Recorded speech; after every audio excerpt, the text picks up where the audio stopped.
الحمد لله رب العالمين، والصلاة والسلام على رسوله الكريم. أما بعد، فأعوذ بالله من الشيطان الرجيم.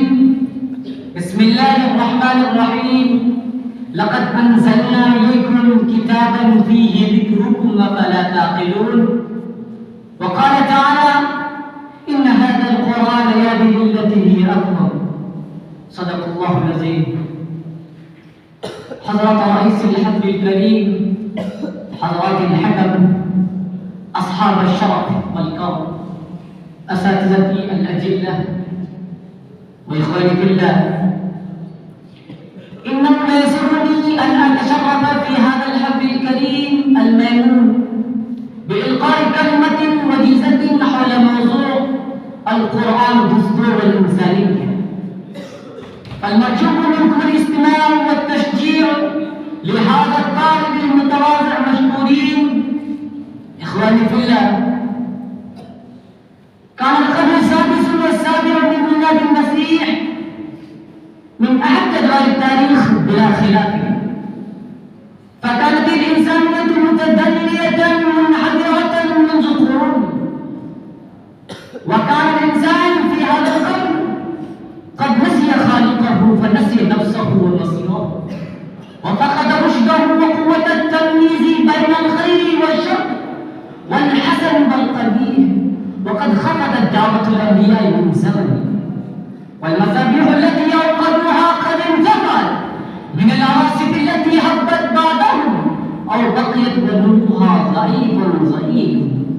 أصبحت الديانات العظمى لا تحمل للعالم رسالة ولا للأمم دعوة، أفلست في معنوياتها ونزف معين حياتها، لا تملك شرعا صافيا من الدين السماوي ولا نظاما ثابتا من الحكم البشري، فقدت روحها وشكلها، وكان الشرك هو دين العرب والعقيدة السابقة.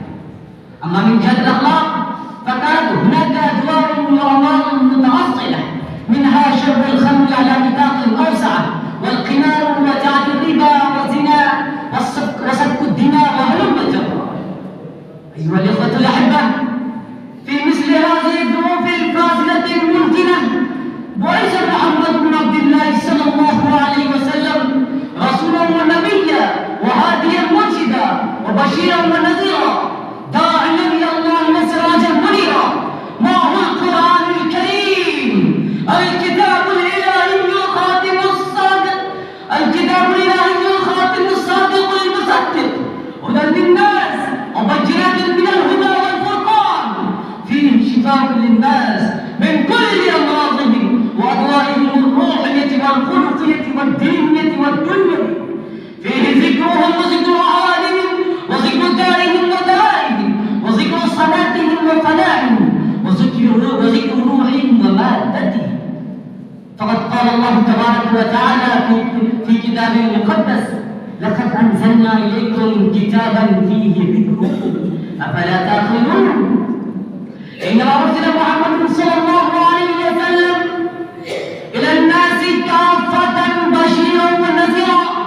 إنما أرسل أن يخرج عباد الله جميعا من عبادة العباد إلى عبادة الله وحده، ويخرج الناس من زيغ الدنيا إلى سعة الدنيا والآخرة.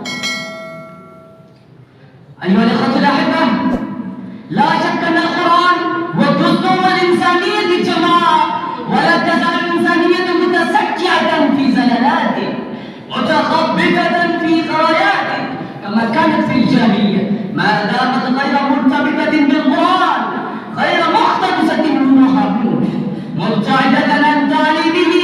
وإن القرآن وسيرة محمد صلى الله عليه وسلم هما قوتان عظيمتان تستطيعان أن تشعل في العالم الإسلامي نار الحماسة والإيمان، وتحدث في كل وقت ثورة عظيمة على العصر الجاهلي، وتجعل من أمة مستسلمة منخزلة ناعسة أمة فضيلة ملتهبة حماسة وغيرة محنة على الجاهلية وسخطا على النسب الجريرة. أيها الأخوة الكرام، ليس القرآن كتاب هداية ودستورا للحياة وقانونا للعيش للمسلمين فقط، بل إن القرآن ودستور البشرية الجماعة يخاطب الملل والأقوام والأمم كلها على اختلاف الأوتان والبلاد واللسان وتباعد الدول والأوتان، ينادي بالناس جميعا. فجاءت كلمة يا أيها الناس في القرآن الكريم عدة مرات، فقد جاء يا أيها الناس اعبدوا ربكم الذي خلقكم والذين من قبلكم لعلكم تتقون، وجاء في بداية سورة النساء يا أيها الناس اتقوا ربكم الذي خلقكم والذين